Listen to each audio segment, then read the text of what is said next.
Kemarin mantan Presiden Jokowi juga sudah memberikan klarifikasi dan seakan menantang. Tantangannya ada 4. 1, silahkan buktikan. 2, apa yang saya korupsi. 3, ini framing jahat. Yang keempat, agar ini diproses hukum saja. Nah, itu kita sekarang mau bantu rakyat untuk mengetahui apakah betul Presiden Jokowi melakukan korupsi seperti yang dituduhkan tersebut. Saya ingin mencoba merangkum kalau Jokowi memang melakukan korupsi, dibilang mana, sektor mana atau klaster mana terjadi korupsi. Saya mencoba membagi 5 klaster modus korupsi yang dilakukan oleh mantan Presiden Joko Widodo. Kelas pertama adalah klaster korupsi yang ditujukan untuk mendapatkan kekuasaan dan melanggengkan dinasti.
Assalamualaikum warahmatullahi wabarakatuh.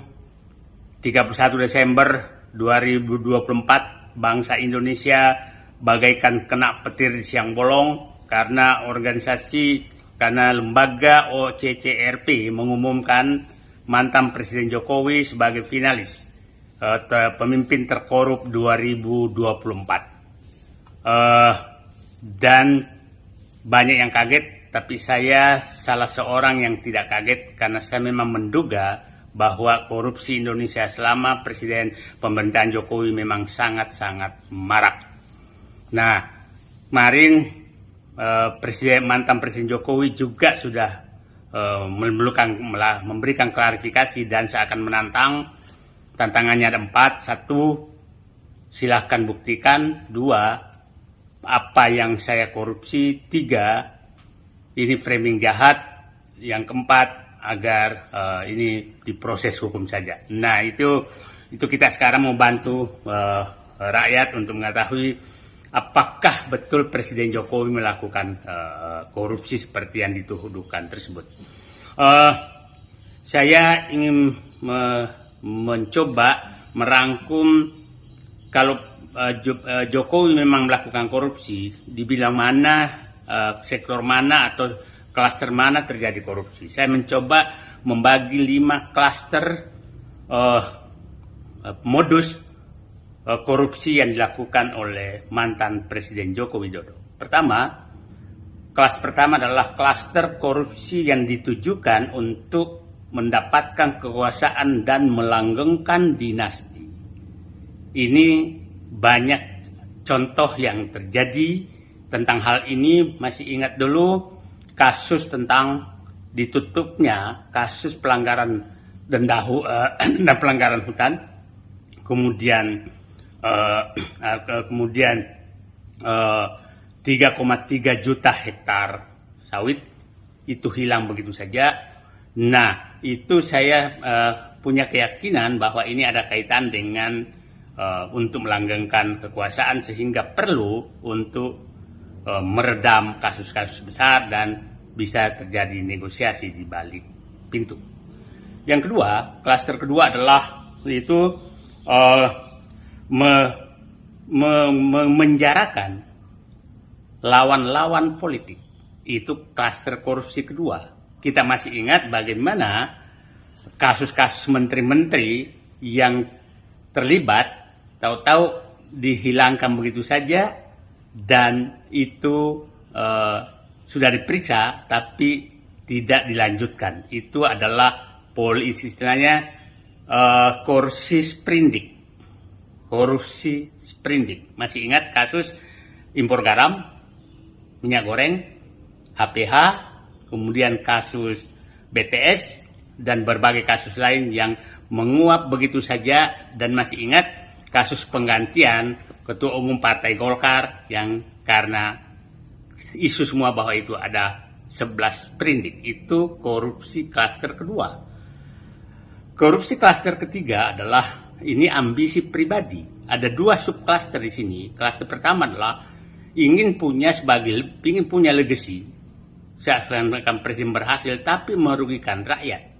Contohnya membangun kereta api cepat, membangun infrastruktur yang sangat mahal yang menyebabkan BUMN bangkrut, rakyat mengalami kerugian, membangun IKN, dan membangun bandara-bandara yang tidak sama sekali dibutuhkan demi ambisi pribadi Jokowi. Ambisi pribadi kedua adalah terkait dengan keluarga. Masih ingat kita terkait dengan kasus penyelundupan nikel yang disebutkan oleh almarhum Faisal Basri melibatkan Airlangga Hartarto dan Bobi Nasution. Kemudian kasus Blok Medan dengan berbagai kasus. Yang keempat adalah klaster penggunaan uang negara untuk menyogok rakyat. Utang BUMN, utang negara sangat naik karena betul-betul digunakan untuk membuat bansos pencitraan yang sangat banyak. Yang dilakukan itu dalam rangka menyogok rakyat. Itu klaster keempat. Klaster kelima yang terakhir adalah klaster korupsi dengan menyogok oligarki. Oligarki kita tahu bahwa ini betul-betul menjadi penyokong utama kekuasaan Jokowi dan dinasti Jokowi selama 10 tahun. Mereka lah yang mendapatkan fasilitas di berbagai tempat, di pertambangan, di perkebunan, di macam-macam.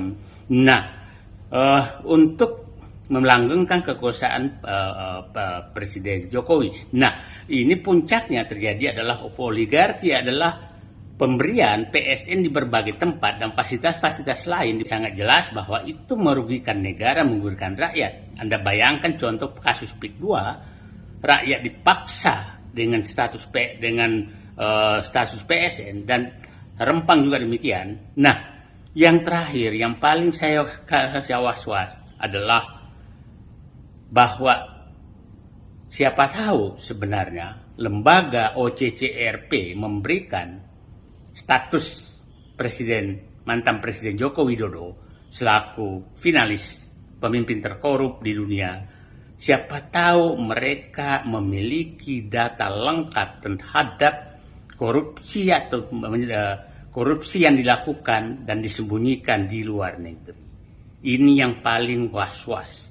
Kalau itu terjadi, maka memang kita anggap bahwa siapa tahu 1 Januari 2025 OCCRP menyelamatkan negeri ini dengan membuka selebar-lebarnya korupsi yang sudah terjadi selama pemerintahan Joko Widodo.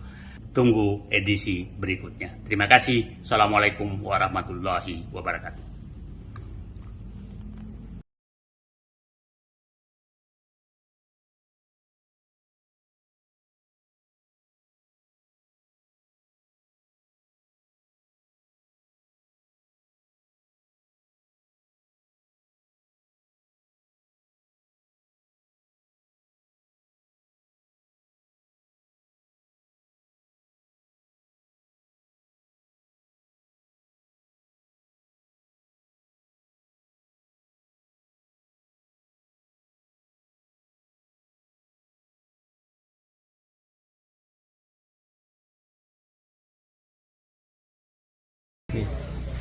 Ini Pak yang ada soal nominasi. Sudah ada NGO internasional yang menyebut Pak Jokowi salah satu dari tokoh terkorup di dunia gitu. Ada tanggapan? Korup apa? Yang dikorupsi apa? Ya dibuktikan apa? Katanya dianggap memanipulasi sistem Ya, gitu Pak. ada beberapa kriteria memanipulasi pemilu, eksploitasi Ya sumber apa? daya alam. Ya apa? Sumber daya alam apa lagi? Artinya itu tuduhan saja begitu. Ya sekarang kan banyak sekali fitnah, banyak sekali framing jahat, banyak sekali tuduhan-tuduhan tanpa ada bukti. Itu yang terjadi sekarang kan. Jadi menurut Bapak itu muatan politis, Pak? Ya ditanyakan aja. Tanyakan aja, orang bisa memakai kendaraan apapun lah.